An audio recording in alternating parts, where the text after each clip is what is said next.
घुंघराले बाल। राइना बचपन से ही खूब सुंदर थी। उसके लंबे लंबे घुंघराले बाल से हमेशा उसका चेहरा ढका रहता। अरे भूत बनकर घूमती रहती है, चल तेरे बाल कटवा दूं। अच्छा, क्यों भला? स्कूल में तो सारा वक्त बांधकर घूमना पड़ता था। अब तो मैं कॉलेज जाऊंगी और बाल खोलकर घूमूंगी। हाँ। अरे ये बाल देख रही है, ऐसे लगता है जैसे मधुमक्खी का छत्ता।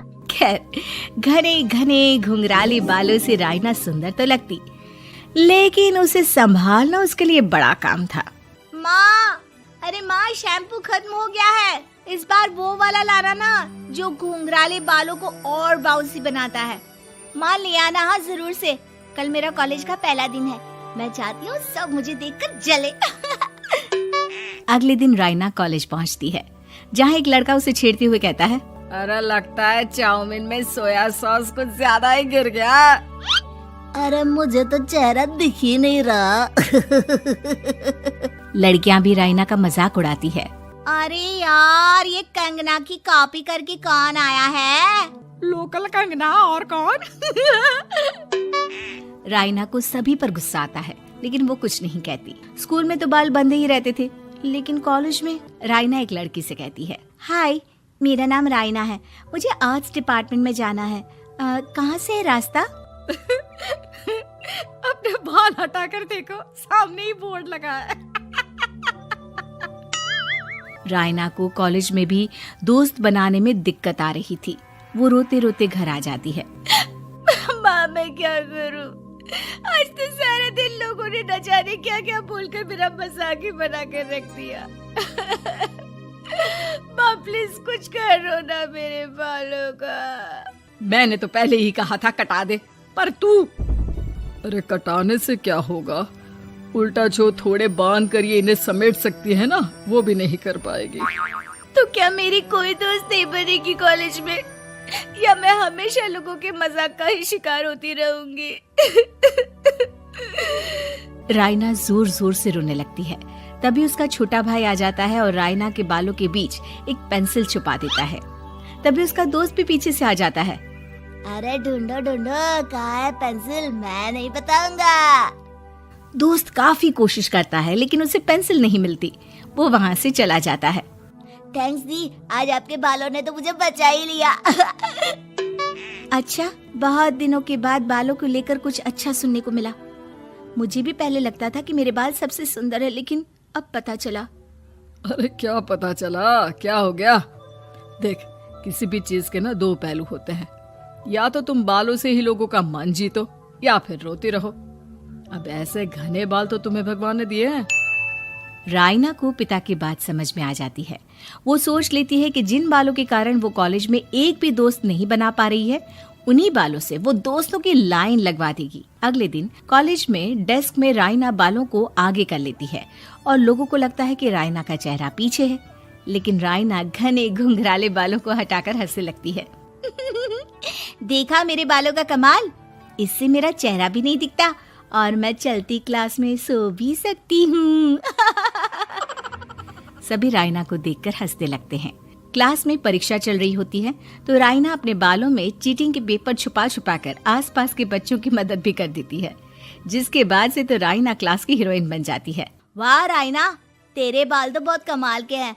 मैं तो इन्हीं के कारण पास हो गई। और पता है, मैं तो अपने काम का सामान राइना के बालों के बीच में ही फंसा देती हूँ। जैसे जैसे काम होता है वैसे वैसे इस्तेमाल करती हूँ। अब तो क्लास में हर कोई राइना के साथ बैठने की जिद करता। राइना में इसे लेकर घमंड आ जाता है। उसे लगता है कि वही क्लास की सबसे डिमांडिंग लड़की है। फिर एक दिन, मैं इस कॉलेज में नई नई आई हूँ, क्या आप मेरी दोस्त बनेंगी? मैं? ओह सॉरी, मैं इस क्लास की सबसे डिमांडिंग लड़की हूँ। हर कोई मेरे साथ ही रहना चाहता है। एक काम करो ना, वो पीछे की सीट दिख रही है, जाओ जाकर वहीं बैठ जाओ। लड़की को राइना की बात बहुत बुरी लगती है, लेकिन वो करती भी तो क्या, जाकर चुपचाप पीछे की सीट पर बैठ जाती है। तो आज का लेसन सबने याद किया है ना बराबर से?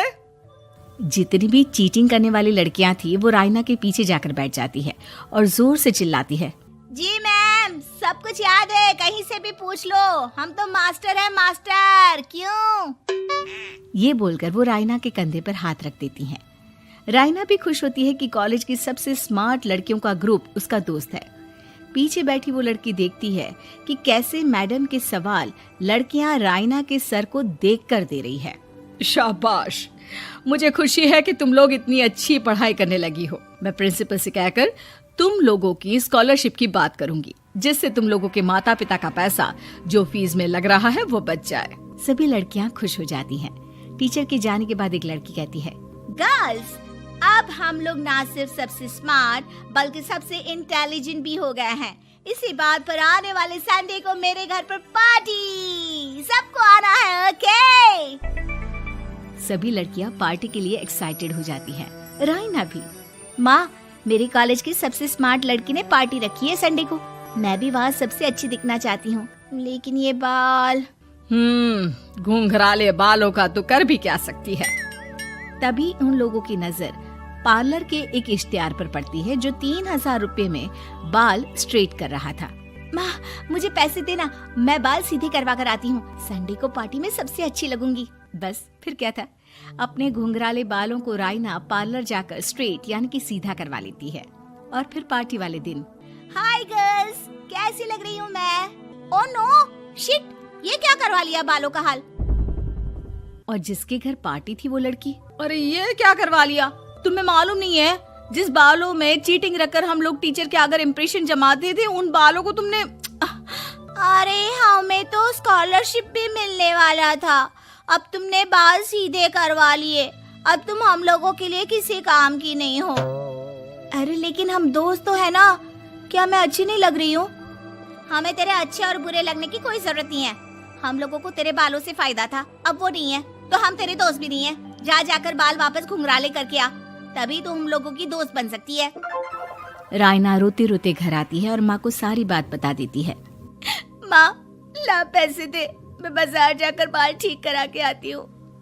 लेकिन माँ, मुझे ये बाल बहुत अच्छे लग रहे हैं, काश ये बाल मैं पहले ही सीधे करवा लेती। देख बेटा, पैसे तो मैं तुझे दे दूं, लेकिन वैसे बाल करके तू फिर ऐसे दोस्त बनाएगी जो तेरे साथ मतलब के लिए जुड़े हैं। लेकिन इन बालों में तू ऐसे दोस्त बनाएगी जो तेरे साथ जीवन भर का साथ निभाएंगे। रायना को माँ की बात समझ में आ जाती है। वीडियो लाइक करें, चैनल सब्सक्राइब करें।